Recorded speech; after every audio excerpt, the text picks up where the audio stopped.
प्यारे संतों महापुरुषों, क्या आपने अपने किसी कार्य की सिद्धि के लिए, दुख बीमारी को दूर कराने के लिए कभी किसी संत से, किसी साधु सन्यासी से कोई आशीर्वाद लिया है? यदि हाँ, और आपका वो लिया हुआ आशीर्वाद पूरा हुआ है तो फिर ये बहुत अधिक खुशी की बात है। परंतु यदि वो आशीर्वाद पूरा नहीं हुआ तो फिर हमें यह समझना बहुत आवश्यक है कि कोई भी आशीर्वाद तब तक परिपूर्ण नहीं होता जब तक आशीर्वाद लेने वाला और आशीर्वाद देने वाला दोनों अपनी तार, अपने दिल की तार पूर्ण सतगुरु के चरणों से नहीं जोड़ते हैं। और यदि वो ऐसा कर लेते हैं तो फिर उस आशीर्वाद को पूर्ण होने से कोई भी नहीं रोक सकता। ठीक उस बल्ब की तरह, जिस तरह से एक होल्डर में एक बल्ब लगा होता है और उस होल्डर में दो तार भी लगे होते हैं। वो तार जब हम स्विच बोर्ड में लगाते हैं किसी सॉकेट के माध्यम से और उन दोनों तारों को उसमें लगाकर हम स्विच को ऑन करते हैं तो वो बल्ब जलने लगता है। परंतु आप सोचिए, यदि उन दोनों तारों में से एक तार को उस स्विच बोर्ड से हटा दिया जाए और फिर स्विच को ऑन किया जाए तो फिर क्या वो बल्ब जल सकता है? निश्चित रूप से नहीं जल सकता, क्योंकि कनेक्शन एक ही तार का जुड़ा है, दूसरे तार का जुड़ा ही नहीं है।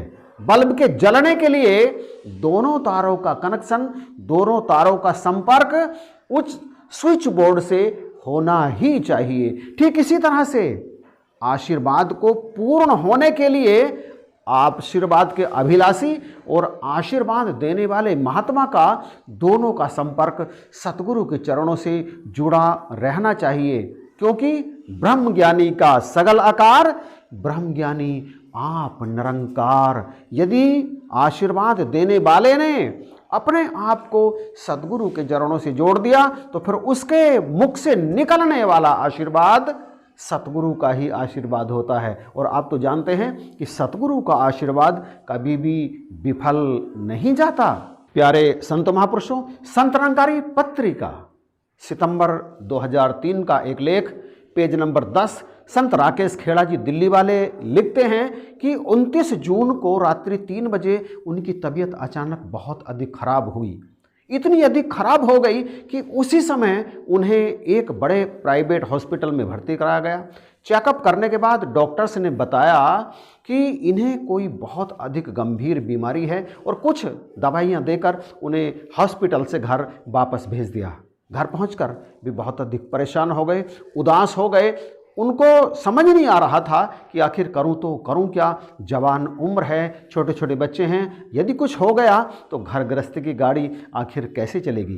पत्नी भी पास बैठी थी, बहुत अधिक उदास नजर आ रहे थे दोनों पति और पत्नी। एकाएक ही महात्मा जी की पत्नी के मुख से निकला, क्यों ना किसी संत महात्मा से आशीर्वाद लिया जाए। संत महात्माओं के आशीर्वाद कभी भी खाली नहीं जाते। महात्मा राकेश जी की समझ में बात आ गई और उनके चेहरे से ऐसा लगा जैसे निराशा हट गई हो।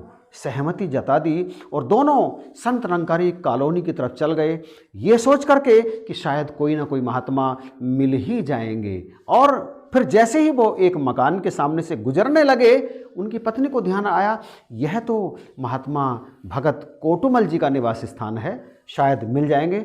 दोनों पति पत्नी उनके निवास स्थान पर पहुँचे और उन्हें देखकर उन्होंने अपनी सारी की सारी परेशानी महात्मा कोटुमल जी के सामने रख दी। कहा, महापुरुषों जी, यदि मेरे पति ठीक नहीं रहेंगे तो भला मैं और मेरे बच्चे कैसे ठीक रहेंगे। इस पर भगत जी ने थोड़ी देर सोचा, फिर कहा, इसे ठीक देखना चाहती है तो ऐसा कर कि तू इन्हें चरणामृत पिला दे, ये ठीक हैं, कुछ भी नहीं होगा, पूरी तरह से स्वस्थ हो जाएंगे। अपनी उस समय की स्थिति को बयान करते हुए महात्मा राकेश खेड़ा जी लिखते हैं, उस समय दास का हृदय बार बार यह कह रहा था कि जिस महात्मा के चरणों में मैं इस समय बैठा हूँ, इस महात्मा में मुझे ठीक करने की पूरी शक्ति है। ये मुझे ठीक कर सकते हैं, यह इनके अधिकार क्षेत्र की बात है। पत्नी ने पूर्ण भक्ति भाव से चरणामृत बनाया। चरणामृत पीकर मैंने महात्मा जी को नमस्कार की और भली भांति महसूस किया कि अब मैं बिल्कुल स्वस्थ हूँ। महात्मा से आशीर्वाद लेकर मुझे ऐसा लगा जैसे डॉक्टरों ने सारे परीक्षण करके मुझे स्वस्थ घोषित कर दिया हो। मेरे मन से एक बहुत बड़ा बोझ उतर गया था। अगले दिन राकेश जी के भाई उन्हें किसी बहुत बड़े डॉक्टर के पास चेकअप कराने के लिए ले गए, लेकिन चेकअप में केवल औपचारिकता मात्र थी। वो लिखते हैं कि मुझे ऐसा महसूस हो रहा था कि मैं बिल्कुल ठीक हो गया हूँ और कोई भी बीमारी मुझे अब नहीं है। ऐसा ही हुआ, चेकअप में कुछ भी नहीं आया, बिल्कुल कोरी रिपोर्ट थी सारी। प्यारे संत महापुरुषों, साधु बोले सहज स्वभाव, साधु का बोला ना व्यर्था जाए। जब कोई ब्रह्मज्ञानी संत किसी आशीर्वाद लेने वाले दूसरे याचक को आशीर्वाद देता है, इस निराकार प्रभु परमात्मा से सतगुरु से लेकर, सतगुरु का आसरा लेकर, उसके अंदर ये बात बिल्कुल भी नहीं चल रही कि ये आशीर्वाद वो खुद दे रहा है। उसके अंदर सिर्फ ये बात चलती है कि मेरे अंदर से सतगुरु आशीर्वाद प्रदान कर रहे हैं। जब वो ऐसा करता है और वो लेने वाला भी अपने अंदर ऐसी भावना रखता है कि ये जो संत सामने बैठा है, इसके मुख से जो बोल आ रहे हैं वो वास्तव में मेरे गुरु के बोल हैं, मेरे गुरु का आशीर्वाद है, तो फिर निश्चित जानिए कि वो आशीर्वाद कभी भी विफल नहीं जाता। पूर्ण रूप से अक्षरशः वह आशीर्वाद सफल होता है। इसलिए मैं आपसे निवेदन करता हूं कि यदि आपको भी कभी जीवन में आशीर्वाद लेने की आवश्यकता हो जाए, वैसे तो आशीर्वाद लेते रहना चाहिए, इस बात के लिए भी कि हे निराकार मुझे सदा अपने चरणों से जोड़े रखना। ये आशीर्वाद संतों महात्माओं से भी लेते रहना चाहिए। इसके अतिरिक्त यदि किसी दिक्कत में, किसी परेशानी में भी आशीर्वाद लेने की आवश्यकता पड़ जाए तो निश्चित रूप से आशीर्वाद लेते समय उस महात्मा के अंदर जिससे आप आशीर्वाद ले रहे हैं केवल और केवल अपने गुरु का नूर ही देखें और आप अपने अंदर भी इस भावना को रखें कि हे सतगुरु, मैं आप ही से, हे निराकार, मैं आप ही से आशीर्वाद प्राप्त कर रही हूँ, आप मेरे इस कार्य को बनाने की कृपा करना। तो निश्चय जानिए 100% कार्य पूर्ण ही होगा। और यदि इसके बाद भी वो पूर्ण ना हो तो ऐसा समझिए कि हम जिस कार्य के लिए आशीर्वाद लेने के लिए जा रहे हैं वो कार्य बनना शायद हमारे हित में नहीं है, क्योंकि सतगुरु तो जानन है ना, जाननहार है ना। हमें तो अभी की भी पता नहीं है और इसे आने वाले काल का भी पता है। ठीक इसी तरह से जैसे 1990 में यही महात्मा राकेश खेड़ा जी जब LLB करने के बाद बाबा जी से आशीर्वाद लेने के लिए गए तो बाबा जी ने कहा यहीं दिल्ली में ही प्रैक्टिस करो।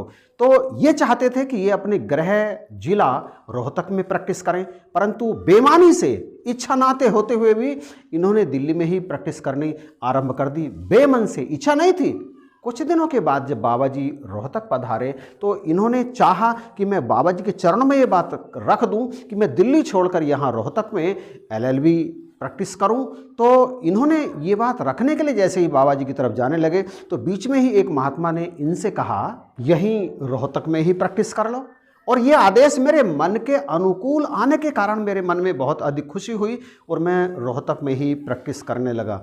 ये जब रोहतक में प्रैक्टिस करने लगे तो कुछ दिनों के बाद में स्थितियां कुछ ऐसी हुई कि परिस्थिति पूरी तरह से इनके प्रतिकूल हो गई। इन्हें बड़ी दिक्कतों का सामना करना पड़ा और कहीं ना कहीं इनके मन के अंदर ये बात चली। इन्होंने लिखा, सतगुरु के वचन न मानने के कारण ही मुझे इन परिस्थितियों से गुजरना पड़ा है।